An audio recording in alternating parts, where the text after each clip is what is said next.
के रस को जूस कहते हैं और सदगुरु के नाम पे जयकारा ना बोलने वाले को कंजूस कहते हैं। बोलिए श्री सदगुरुदेव की। हाँ, अब कंजूसी हटती है।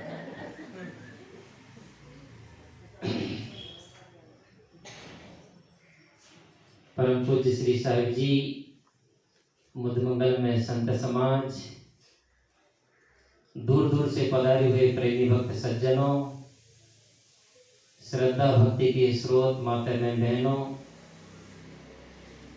काफी समय से हम और आप सभी लोग गुरुदेव जी के श्रद्धांजलि के उपलक्ष्य में सुंदर सुंदर विचारों को हम लोग श्रवण कर रहे हैं। दुनिया में नाम उन लोगों के ही छाए हैं, नेकी के महल जिन लोगों ने बनाए हैं। दुनिया में आदमी का नाम दो ही तरह से होता है, एक कृति और एक कृत्य से। ठीक जिस प्रकार से तुलसीदास जी का नाम आज दुनिया में है तो उनकी कृति रामायण से है। सदगुरु श्री कबीर साहिब जी का जो नाम है तो उनकी कृति बीजक से है। ठीक इसी प्रकार से पूज्य गुरुदेव श्री सदगुरु श्री राम स्वरूप साहिब जी का जो नाम है उनकी कृति से भी है और उनके कृत्य से भी है। साहिब जी के अंदर ये दोनों चीज थी। जिसको साधु कहा जाता है, साधुता कही जाती है, साधुता के जो गुण और लक्षण होते हैं वो श्री साहिब जी के अंदर में कूट कूट करके वो लक्षण भरे हुए थे। साधु के लक्षण आखिर होते क्या हैं? साधु किसे कहते हैं? सिर पे कपड़ा पहन लेना साधु नहीं है, सिर्फ घर परिवार को त्याग देना ही मात्र साधुता नहीं होती है। साधुता का लक्षण महापुरुषों ने कहा है कि कम खाना, कम सोना, कम दुनिया से प्रीत, कम कहना मुख से वचन, यही साधु की रीत। सबसे पहले तो जो महापुरुष दुनिया में जिस अपना लक्ष्य और उद्देश्य को लेकर के अपने संसार में त्याग की लाइन में चलते हैं, वो जीवन में कुछ करना चाहते हैं, जीवन में कुछ समाज के लिए कर गुजरना चाहते हैं, तो वो सिर्फ पेटू बन करके नहीं रहते हैं। जो पेटू होता है सिर्फ खाने ही मात्र उसका जिसका उद्देश्य होता है, वो जीवन में कभी कुछ नहीं कर पाता है। तो साहिब जी का जो भोजन था, मैंने साहिब जी का दर्शन तो नहीं किया है लेकिन महापुरुषों के मुखारबिंद से मैंने सुना है, अमोई साहिब जी के मुखारबिंद से सुना है, परीक्षा साहिब जी के मुखारबिंद से सुना है, और हमारे जो भी वरिष्ठ संत हैं उन सभी महापुरुषों के मुखारबिंद से सुना है कि साहिब जी का जो भोजन था बहुत लिमिट और बहुत सीमित था। साहिब जी कम से कम भोजन पाया करते थे और इसलिए हमारे सदगुरु श्री अभिलाष साहिब जी भी कहते थे, कम खाना और गम खाना, रहे निरोगी जो कम खाए, बात ना बिगड़े जो गम खाए। जीवन में दो सूत्र याद रखो, अगर जिंदगी में निरोगी रहना है तो कम खाना सीखो, और जीवन में संबंध बिगड़ने से बचना चाहते हो तो थोड़ा गम खाना सह लो। लेकिन आदमी का सूत्र क्या चलता है कि कम भी नहीं खाता और गम भी नहीं खाता है। ना तो किसी को कम चाहिए और ना ही किसी को गम चाहिए। इसलिए आदमी का जीवन रोगी भी बनता है और जीवन में संबंध भी बिगड़ता है। इसलिए जीवन में सबसे पहले आदमी को कम से कम खाना चाहिए। एक बार खाए सो योगी, दो बार खाए सो भोगी, और 3 बार खाए सो रोगी।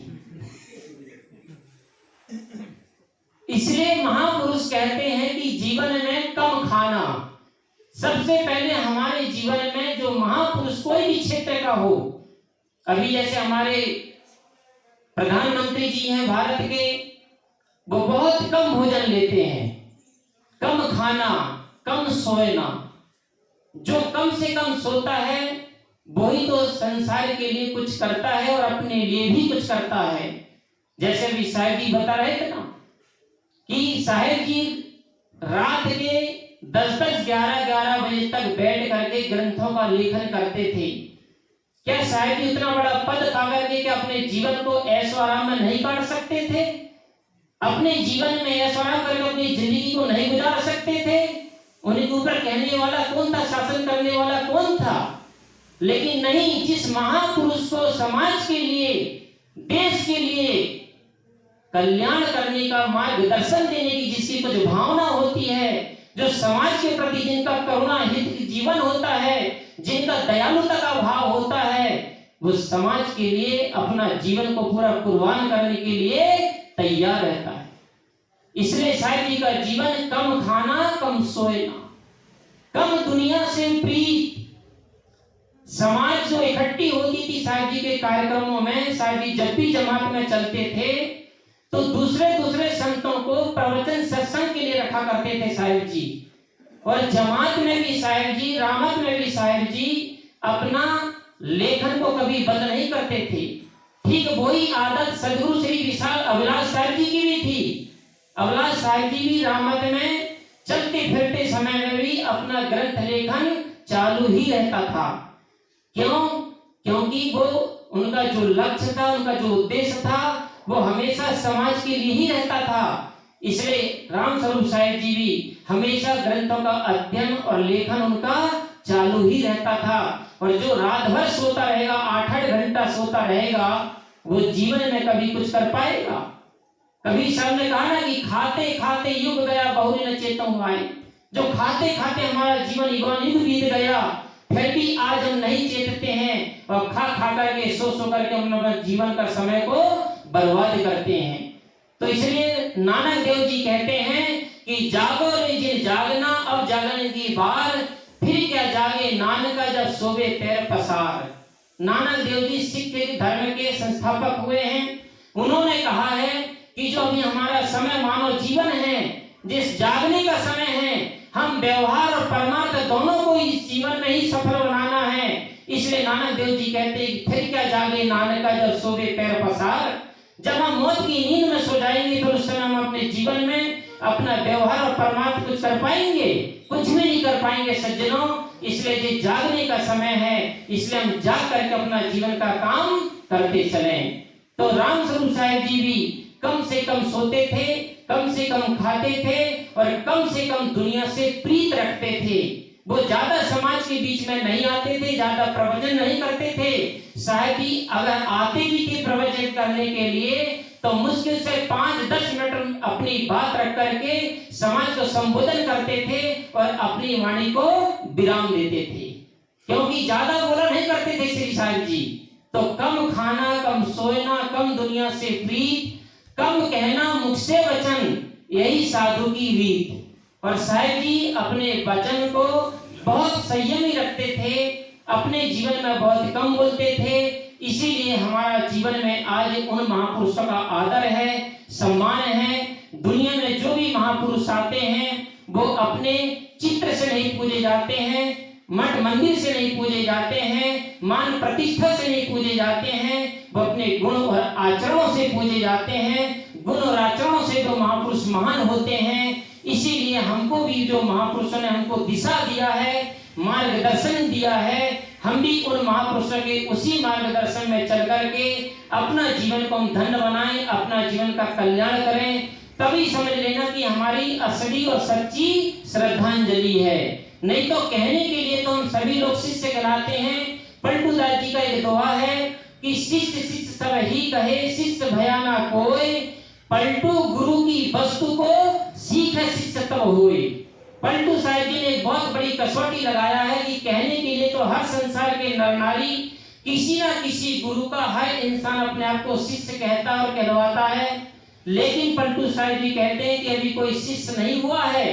शिष्य वो दिन कहलाता है शिष्य पलटू गुरु की वस्तु को सीखे शिष्य तब होए। गुरु की वस्तु क्या है? गुरु की संपदा क्या है? जो गुरु के लक्षण है, गुरु के गुण है, गुरु के संस्कार है, गुरु के आचरण है, गुरु की रहनी है, गुरु की गहनी है, अपने जीवन में धारण कर लेता है, अपने जीवन में उतार लेता है, उस दिन समझ लेना कि वो असली शिष्य कहलाता है। नहीं तो हम मात्र कंठी माला तो ले लेते हैं, दीक्षा शिक्षा तो ले लेते हैं, कहलाने के लिए गुरुमुखी हो जाते हैं और जीवन हम मनमुखी जीते हैं। ऐसे से हमारा जीवन का कभी कल्याण नहीं होने वाला है सज्जनों। इसलिए कबीर साहब जी कहते हैं कि आज हमारे जीवन में गुरु दीक्षा लेने के बाद भी, गुरु मार्ग में लगने के बाद भी हमारे जीवन में खुशियां नहीं है, प्रसन्नता नहीं है, शांति नहीं है, उल्लासता नहीं है। तो इसका कारण क्या है कि कहीं ना कहीं अभी हम गुरु मार्ग से भटक रहे हैं, गुरु आचरण से भटक रहे हैं, गुरु ज्ञान से भटक रहे हैं। इसलिए हमारे जीवन में ना वो खुशी है, ना वो प्रसन्नता है, ना वो हंसी है और ना चेहरे में कोई चमक है। इसीलिए कहीं ना कहीं हमारे जीवन में ही कमी है। इसलिए कबीर साहब जी कहते हैं हम कहने के लिए ऊपर से सर पे गुरुमुखी दिखते हैं, लेकिन अंदर से भी हमारे अंदर में सच्ची गुरुमुखता नहीं आई है। तो हम जो श्रद्धांजलि मनाते हैं, गुरु को हम एक बार साल भर में याद करते हैं। किसके लिए याद करते हैं? वो गुरु का ज्ञान, गुरु के बोध को हम बार बार वापस जीवन में ना भूलने पाए, बार बार उस चीज को बार बार हम जीवन में याद कर लें और हमारी उन बातों को तरोताजा कर लें और वापस हम उसी रास्ते में चलते रहें। इसी के लिए तो हम श्रद्धांजलि मनाते हैं। जीवन में कहते हैं कि जिस प्रकार से पानी के बिना नदी बेकार है, अगर नदी में पानी ना हो तो नदी की शोभा है क्या? नदी की पानी के बिना नदी बेकार है क्या नहीं? और मेहमान के बिना आंगन बेकार है। जो अपने घर में अपन सामने थोड़ा सा आंगन टाइप की जगह छोड़ते ना, अगर उस आंगन में कोई मेहमान ना आए तो वो आंगन भी किस काम का है? तो मेहमान के बिना आंगन बेकार है और प्रेम के बिना सगे संबंधी बेकार हैं और पैसे के बिना पॉकेट बेकार है। ठीक इसी प्रकार से जीवन में अगर गुरु ना हो तो जीवन बेकार है। तो बहुत ही सुंदर आज हमने श्री साहब जी के पुण्य तिथि में हम सभी लोग यहाँ पर एकत्रित हुए। सभी लोगों ने आज श्री साहब जी के जो उनका आदर्श था, जो उनका विचार था, जो उनके गुण थे, संस्कार थे, आज हम उनको बार बार हम रिपीट करके अपने जीवन में हम उन संस्कारों को याद कर रहे हैं, उनके आचरणों को याद कर रहे हैं। जीवन में ऐसे महापुरुषों को हम बार बार याद करते हुए अपने जीवन को धन्य बनाएं, अपना जीवन को मंगलमय बनाएं और अपना जीवन का कल्याण करने का हम प्रयास करें। जय सो मंगल कामना के साथ में मैं अपनी वाणी को विराम देता हूँ। गुल खिले, गुलशन खिले और खिले जिंदगी।